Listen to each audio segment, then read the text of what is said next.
Now we are on the day of Game 4, coming off a big Heat victory powered by Jimmy Butler. Bam Adebayo is listed as questionable. He'll do everything he can to get on the court. What do you expect to see tonight? And what did you... I'm an animal lover, in particular dogs. Just bought my daughter Gracie a German Shepherd. His name is King Louis. And you know, one of the things you do with animals when you put them outside without a fence, you make an electronic fence, right? So they can stay in your yard. That's what I saw around the paint for Anthony Davis, because he didn't go inside the paint. He did not go inside the paint. Three shots from the paint. He had a couple of touches where he caught the ball in the paint. Yeah, and you know what's more disappointing about that? No Bam Adebayo, who's a physical specimen. I want to give Kelly Olynyk a lot of credit. We keep talking about the great play of Jimmy Butler, and rightfully so, a historic performance. But he came in as a starter, and he put in work. And he made Anthony Davis play defense at that three-point line. So that's what I saw. Struggling Anthony Davis, that they can't afford to have him come out and play as lackluster tonight. And one of the things I want to point out, the main difference between Game 2 and Game 3, everyone talks about Jimmy Butler performance, and that's true. It was a great performance. And everybody else says, well, Anthony Davis, he played well, he disappeared. And that's also true, he was in foul trouble. But I think one of the key things that the Heat did, and Spoelstra is so good at adjusting game to game in these series, is they played basically 50% zone in Game 2. They played barely any zone in Game 3. They just tried to double Davis, get the ball out of his hands. They would help and get back to their assignments. They were letting Markieff Morris shoot whatever he wanted, and he was hitting them, to be honest with you. Danny Green couldn't hit anything. Now, coming into tonight, you know how this is always sort of a chess match. You know, it's a chess match. Do you expect them to go back to the zone as a reaction to that? Do you think them to stick with the man-to-man tonight to try to stifle the Lakers?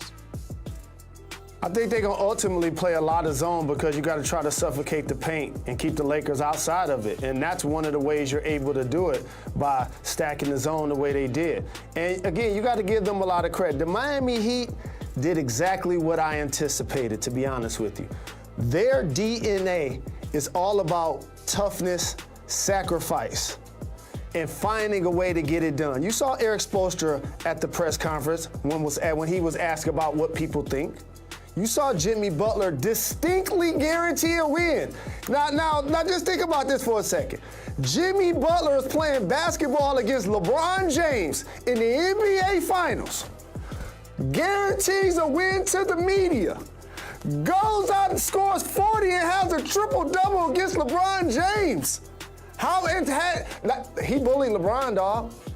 Don't talk to me about the role players in Game 3. AD, LeBron will tell you. I'm pretty sure they were in film session like, wait a minute.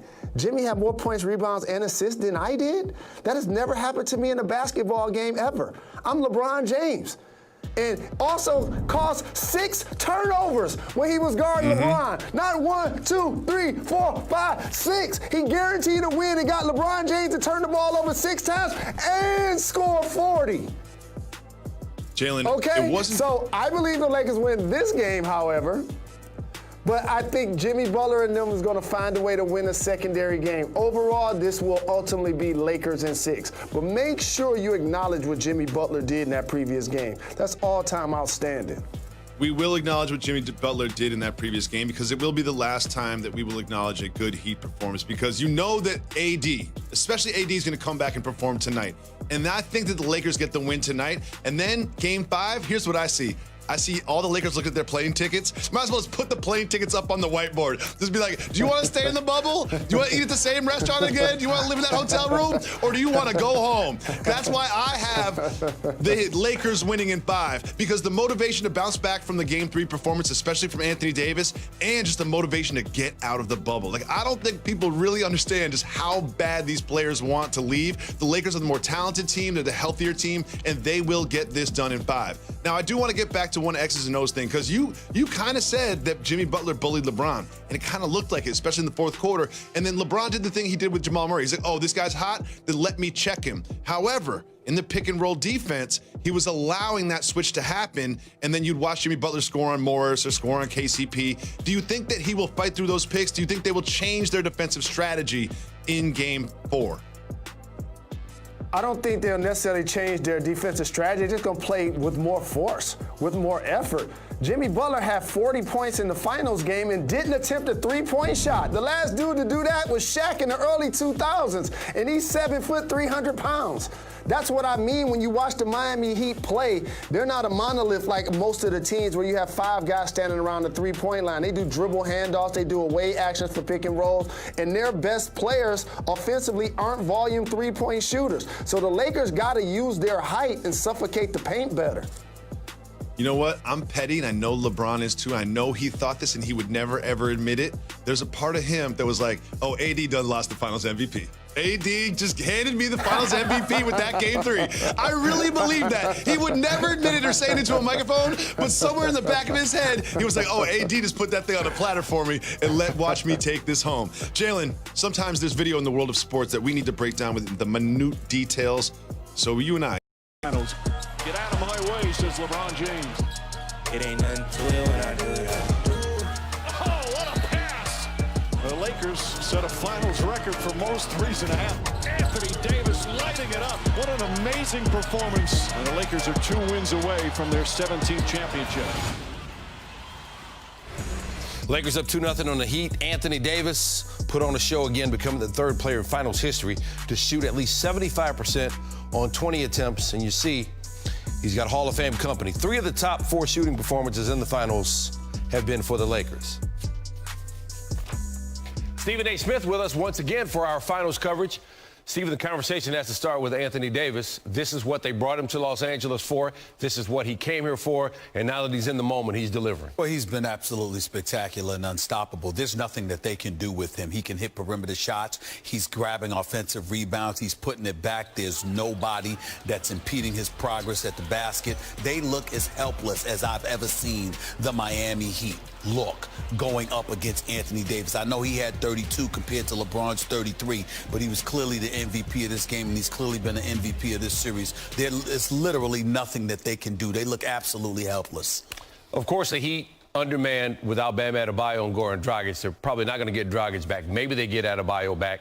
Is there anything that you see that they can do to prevent this from becoming a sweep? Well, that answer would be no, first of all. You can pray. You can do a lot of that, like I told you after game 1. But there's virtually nothing they can do. I would tell you what I would try, though. Okay. Bam Adebayo comes back. Put him in the lineup with Kelly Olynyk. Take Duncan Robinson, who's only shooting 2 of 10 this series, 0 for 3 in game 1, just 2 of 7 tonight. He can barely get a shot off. He's a specialist, but because the Lakers do such an extraordinary job of getting out to defend those perimeter shots, it's rendered him almost helpless. So guess what? Go big, have some size on your front line, and then challenge them to man up and bring those young dudes off the bench to give you some energy and see what works that way. That's about the only thing left for them to try, as far as I could tell. Outside of that, it's pretty helpless. I think it's over, and I think everyone knows it. Yeah, you got to give him some credit. I mean, Heat culture, you know, they made it a fight in game 2, but they just don't have the horses. Normally, they would be heading home. Maybe they get some juice from their